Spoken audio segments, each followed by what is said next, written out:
greatest history channel out there, J&J Co. Today, me and my co-host, Professor Smith, will be asking the important question: why were the Vikings such successful raiders?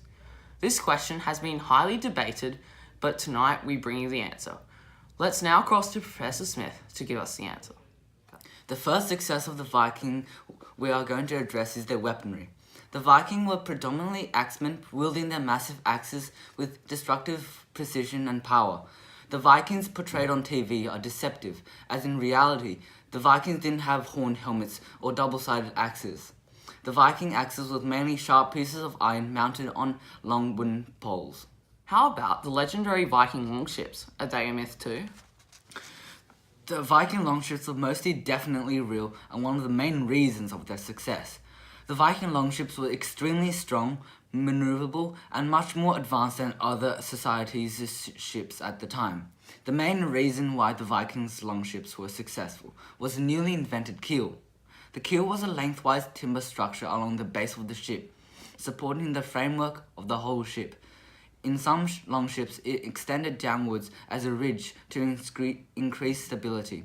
This invention allowed the Viking to approach their targets swiftly and silently without warning.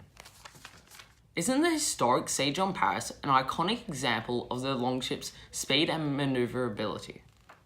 The siege on Paris was one of the most successful Viking raids conducted, with the Vikings launching an assault that would go down in history. The Vikings' siege on Paris was a perfect demonstration of the Vikings' superior boats, longships.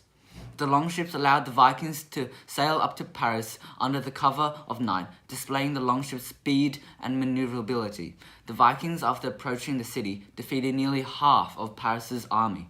This was also due to their ferocity and sheer determination to obtain victory. The Vikings only aborted the massacre after Paris paid a ransom of over 2,500 kilograms of gold and silver. Well, there you have it. That is why the Vikings were such successful raiders. Signing on. Wait, hold on.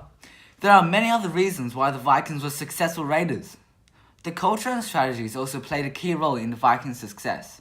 The Viking men grew up learning how to fight, farm, and sail. This gave the Vikings the necessary skills and knowledge to be successful when raiding. While the Viking women are also extremely independent, as they had to tend the farm and household when their husbands were off raiding. The Vikings' choice in targets also gave them a great advantage. They were well acquainted with the enemy and were able to weigh out the advantages and disadvantages of attacking specific places. The attack on Lindisfarne was a great example. The town was filled with monasteries and were famous for their artifacts and especially treasuries. Well, Professor, is that all you have for us tonight? That is most certainly all for tonight. Well, there you have it. The Vikings were successful because of their innovative longboats, weaponry, culture, and well-planned strategies. This crafted the Vikings into legendary warriors and raiders that have stunned the world for generations. This is J&J Co. signing out for the night.